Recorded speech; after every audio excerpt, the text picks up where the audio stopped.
What is this blasphemy on screen? The hidden one making a GTA video? Well, GTA 6 trailer 2 just dropped out of nowhere. And I did not think video games could look better than how they currently look right now. But somehow, some way, Rockstar Games managed to find a way. Because the new GTA 6 trailer looks mind-boggling to the point where I'm even questioning if I exist. Nearly 3 minutes of incredible footage, gameplay teasers, character reveals, and very subtle clues that confirm what many people have been speculating since trailer 1. And today I want to dive deep into it all. First of all, we need to appreciate just how incredible this trailer looks, because this is captured on a base PS5, not a PS5 Pro, not a PC, a base PS5. And if it already looks this good, just imagine what it will look like on more powerful hardware. Every single frame of this trailer is full of detail. It's honestly analysis stuff level from start to finish. In fact, you know what this trailer reminds me of? You know those people who make fake photorealistic AI trailers? It looks exactly like that because of how photorealistic it seems. Now, right off the bat, we're somewhere in the Florida Keys, which is evident by the bright blue water, the wooden homes on stilts, and a vibe that feels like Vice City summer. From what Rockstar shared, Jason, who is one of our two main protagonists, grew up surrounded by criminals, then went off to serve in the military, and when he came back, he just went back to what he knew, which is crime. The start of the trailer shows him on his way to collect some money, to intimidate somebody, and he also works for a drug runner named Brian Hedare, who is known to get people to collect his money for him, which is what actually happens at the start of this trailer. Also, something I find funny is the line that Jason says. Just take a listen for yourself and I'll explain why. What you doing up there?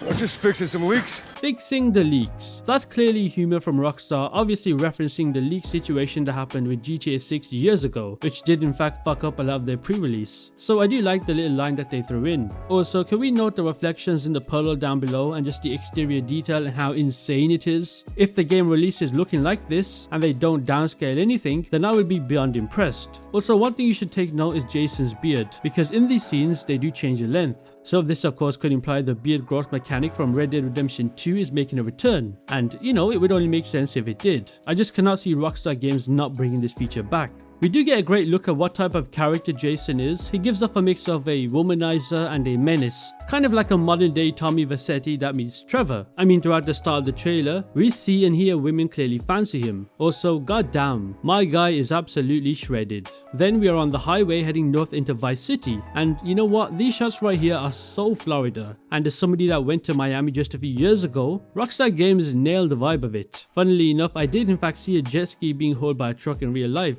exactly like they shot, and they were indeed shirtless men, but I didn't see any in the back of a rusty truck. I mean, they even nailed the planes flying overhead towards Vice City International. We then get a look at I would like to think is return of a fan feature mechanic, such as, well, for one, the gym system that we had in San Andreas, because we see Jason shirtless early on, and later in the trailer he's pumping iron in an outdoor gym. That's clearly something people have begged Rockstar to bring back. I don't want to bring up leaked footage, but if you saw the leaked footage, you would see a much slimmer Jason there. And now in trailer 2, Jason is jacked up massively. So I am very confident in a gym mechanic returning. Next we cut to the prison where we see Lucia getting released. Jason's there waiting, and you can already tell these two will have some sort of emotional storytelling going on. Definitely Bonnie and Clyde inspired. I do think this reunion does appear to be early in the game, as that does make the most sense, and it also might even set up their main goal, which is to rise out of the mud and take what they think they deserve. In fact, on Rockstar Games' own website, they released new story information, and it reads, Jason and Lucia have always known the deck is stacked against them, but when an easy score goes wrong, they find themselves on the darkest side of the sunniest place in America, in the middle of a criminal conspiracy stretching across the state of Leonida, forced to rely on each other more than ever if they want to make it out alive.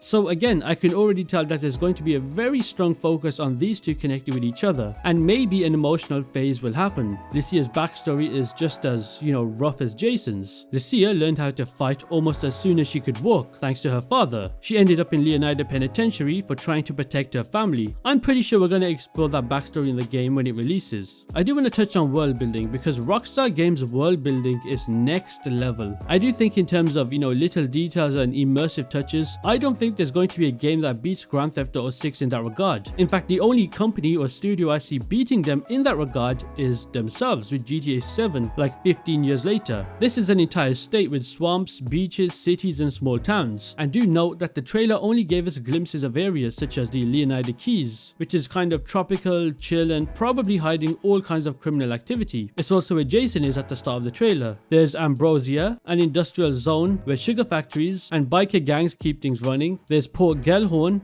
a kind of washed up tourist town with those rundown motels and dirt bike races. This one reminds me of Sandy Shores from Grand Theft Auto 5, you know, the place where Trevor lives. There's also the Grass Rivers, which are swampy, untamed wetlands filled with alligators, secrets and probably some weirdos. And also Mount Calaga, which might be my favorite spot in this game, because it's a place where there are mountains, off-grid lunatics and conspiracy nuts all live. It's also a place that has wildlife, and with how amazing Rockstar Games are at creating wildlife as evident by Red Dead Redemption 2, I can only imagine Mount Calaga will be full of it. So yeah, this world feels huge, definitely even bigger than Grand Theft Auto 5. But what's more important is how alive it is. Throughout this trailer, there are so many dynamic NPCs doing their daily things. Cops arresting people on the street, the wildlife, even people doing their morning run. And the detail is so accurate.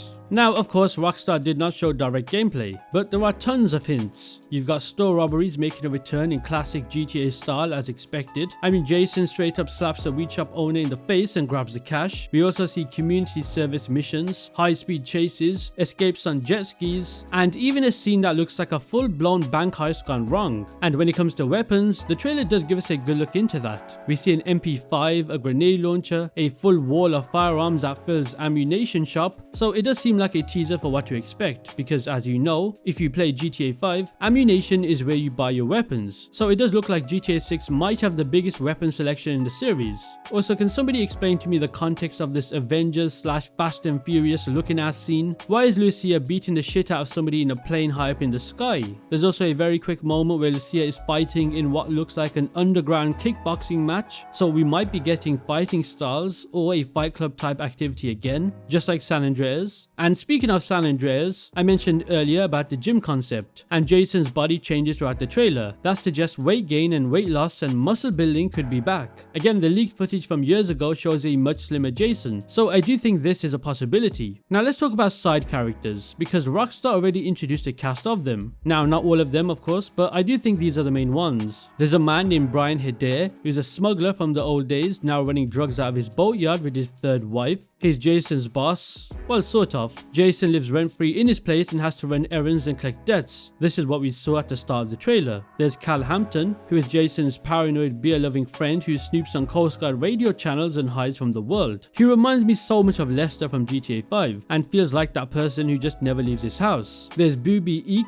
a strip club owner who turns his street hustle into a legit empire. He does seem like he's dangerous and seems to be tied into both the music scene and the city's criminal network. There's a man named Raekwon Priest, who I'm not gonna lie, I thought was Travis Scott for a second, and he's a former dealer turned music mogul. He runs Real Dimez, a rap duo consisting of Bay Luxay and Roxy, who are blowing up online after using their street experience to fuel their rise. There's Raul Batista, a seasoned bank robber, always looking for new talent to bring into his crew. I do expect to see Jason and Lucia involved with him quite a lot. So yeah, all of these characters seem like they'll be part of the main story, and more importantly, part of Jason and Lucia's journey. Now, I do want to say, in terms of visuals, this trailer is insane. It's captured on PS5 as I said in the intro, so not the PS5 Pro or PC, but just the regular PS5. The lighting, the interiors, the character models, it's all ridiculously detailed. You can quite literally see sweat on Jason's face, you can see hair strands sticking out, reflections on the water and dirt under people's nails. I'm also pretty sure this game won't run at 60 FPS on a base PS5, so definitely 30. But hey, even though I hate 30 FPS in video games, GTA 6 is probably the only game I'm fine with it running at 30 FPS, especially if it lives up to this visual masterpiece that we're seeing in the trailer. Maybe on a PS5 Pro, maybe it reaches 60, but at best I'd say 40. This game just looks too graphically intense. Oh, and I should note that I did notice either a PS5 or maybe a PS6 tease in the trailer, where it's sitting next to a TV during a scene where Jason is drinking beer. Now, I have no idea if that's a Rockstar insider joke that they're trying to pull or whatever it is, but it's interesting nonetheless. The There is also a DualShock 4 controller on the table, which is a tad bit strange. So yeah, the game drops May 26, 2026, which, fun fact, is my birthday. So fingers crossed it does not get delayed again, because that would be an incredible birthday present. But based on everything that we've seen so far, it already feels worth the wait and worth the delay. Let me know what stood out to you most in the comments below, because I'm very curious to know.